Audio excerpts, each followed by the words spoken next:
Good morning, good morning, good morning, precious saint. Good morning. Yes, it has been an exceptionally long time, and I beg your forgiveness. There's just been things that have just made it not possible for me to share these last 2.5 weeks, I think it is. And this morning I want to share, and I know we're still busy with Ephesians, and we are definitely going to go back to Ephesians soon. But this morning I just feel I want to share on something else where this morning Abba took me to Psalm 31. Psalm 31. And he just highlighted a couple of verses to me. So I just want to share what he shared with me today because I think it is going to be relevant for some people. First of all, welcome to the 19th of November, 2024. Blessings, blessings, blessings. So everything I'm reading today will be coming from the Complete Jewish Bible unless otherwise indicated. And as I say, Psalm 31 is where it all sort of was the foundation of where this whole thing comes from today. So I'm going to read a couple of verses as Abba highlighted those verses to me, and then just talk about it afterwards. Psalm 31 verse 3. Since you are my rock and fortress, lead me and guide me for your name's sake. Verse 5. Into your hand I commit my spirit. You will redeem me, Adonai, God of truth. Verse 7. I will rejoice and be glad in your grace, for you see my affliction. You know how distressed I am. Verse 14. But I trust in you, Adonai. I say, you are my God. Verse 19. But oh, how great is your goodness, which you have stored up for those who fear you, which you do for those who take refuge in you before people's very eyes. Verse 21. Blessed be Adonai, for he has shown me his amazing grace when I was in a city under siege. And verse 24, be strong and fill your hearts with courage, all of you who hope in Adonai. This psalm it literally brings so many verses in both the Old and New Testament. It just brings them all together. It just talks about every single one.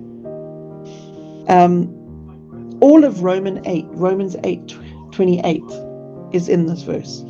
For all things happen for the good, for those that love him and have been predestined according to his purpose. We see that since he is our rock and our fortress, we know that we can trust him to lead us and guide us for his name's sake. Because we have made him our rock and our fortress, we can trust him completely. Wherever he takes us, whatever he tells us to do, whatever we go through, because all things happen for the good, for those that love him and have been predestined according to his purpose. And of course, James 1, verses 2 through 4. Let's actually read that, because I normally paraphrase it a little bit. So let's read that properly. Sorry, let's just go here. James 1, verses 2 through 4. Regard it all joy, my brothers, when you face various kinds of temptations, for you know that the testing of your trust produces perseverance. But let perseverance do its complete work, so that you may be complete and whole, lacking nothing. Because we have made him our rock and our fortress, we can count it all joy as we go through various trials and temptations, because what it is going to produce in us. Then we know as well that Romans 5, let's go there. Romans 5 verse 3. Sorry, let me just go there. Romans 5 verse 3. But not only, okay, so actually let's maybe start a little bit more. Also, through him and on the ground of our trust, we have gained access to this grace in which we stand. So let us boast about the hope of experiencing God's glory. But not only that, let us also boast in our troubles, because we know that trouble produces endurance. Verse 4, endurance produces character, and character produces hope.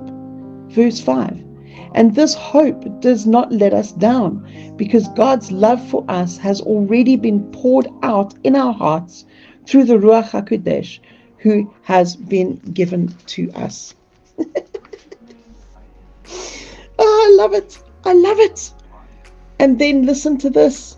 Listen to this. Because we have made him our fortress, because we have made him our safe place, we can know and we can trust him, and we can trust in where he leads for his name's sake, because we know it's for our good.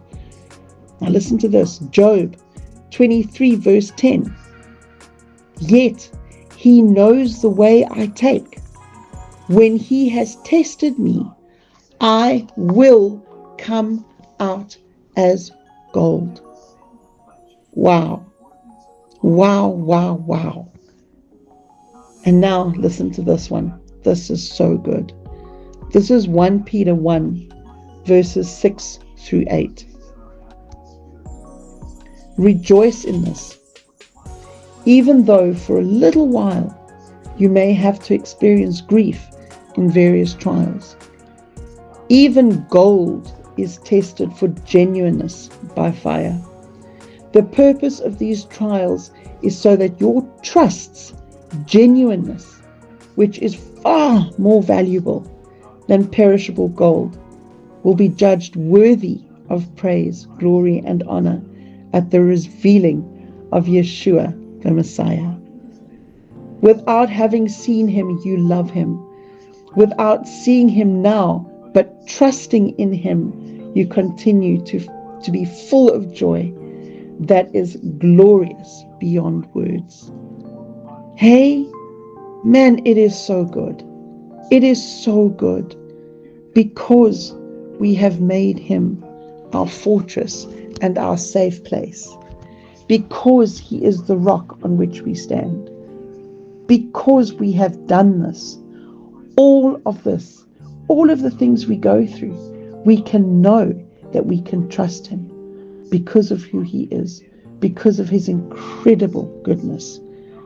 His incredible goodness. That verse 19 in Psalm 31. But oh, how great is your goodness, which you have stored up for those who fear you, which you do for those who take refuge in you before people's very eyes. Because of his incredible goodness, we can trust him. Because we have made him our fortress and our safe place and our rock. Because we've done that, we are safe in him. We can trust him completely. We can commit our spirits into his hand. We don't have to scuttle, and we don't have to worry, and we don't have to defend ourselves. If we commit our spirits into his hands, we're good. We're good because of who he is, because he is trustworthy. We serve an amazing God who is trustworthy. We can trust him with every aspect of our lives. If we make him our rock and our fortress. It is just so good. It is just so good to know him.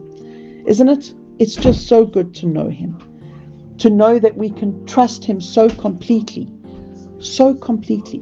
because of who he is, because he is faithful, because he is reliable. He's not a man that he should lie. He is reliable. His promises he will keep. From the beginning to the end of the age, he will keep. He will keep every promise. He is good. He is truly, truly good. And that we can know, we can trust him. No matter what we look at, no matter what we're going through, we can trust him because he's reliable, because he is faithful, because he's trustworthy. He is trustworthy. If you have placed your life in his hands, if you have made him the rock on which you stand, on which you've built your life, if you seek him and hide and make him your fortress, man, we have nothing, absolutely nothing to be concerned about or to worry about. We can trust in his goodness. We can trust that he is a God who is faithful and that he will always turn all things for our good. Sometimes we go through stuff, but it's to make us, it's to turn us into gold, precious, precious gold, as it says in Job 23:10, and as it says in 1 Peter 7. Let's just read that again. 1 Peter 1 verse 7. Even gold is tested for genuineness by fire. The purpose of these trials is so that your trust's genuineness will be far more valuable than perishable gold, will be judged worthy of praise, glory, and honor at the revealing of Yeshua, the Messiah. You see, the stuff that we go through, first of all, it's only for a very short time, but it's there to test us and to bring us and to make us come out like gold. It brings us out like gold. I want to encourage you today, really, really, really encourage you today. Go and read Psalm 31 again and see how Abba speaks to you. And then thank him. Thank him for the stuff you're going through. Thank him for the stuff you're going through. And thank him for the lessons that you're learning, because it's all about lessons. I said it earlier this morning. God is more concerned about our character than he is about our comfort. And he's teaching us, and he's growing us, and he's maturing us through all of the stuff that we go through. Let's be grateful for it, and let's thank him for the lessons that he's teaching us and the things that he's taking us through and what we're learning. Let's be grateful for it. Let's learn from it. Let's grow. And if you're going through stuff, first of all, if you've been complaining, repent and ask Abba to forgive you. Then thank him for what you're going through and for the lessons that it's teaching you. And ask him to show you what it is that he's wanting you to learn. And ask him to show you quickly. Because we're going to keep going around that mountain until we've learned the lesson we need to learn. But he's not doing it because he doesn't love you. He's doing it because he loves you. He wants to see you grow and mature and be ready for the things that are coming. Because things are coming, and he needs you to be strong. He needs your trust and your faith in him to be rock solid. So if you have your life set upon the rock and you hide within his fortress and within the safety of his pavilions, you can know that everything that happens is for your good. Isn't that just an incredible blessing? So I hope that has blessed you this morning, and Abba willing, I will be able to share again soon. But until then, be blessed, and remember to always be a blessing. Keep those wicks trimmed. Bye-bye now.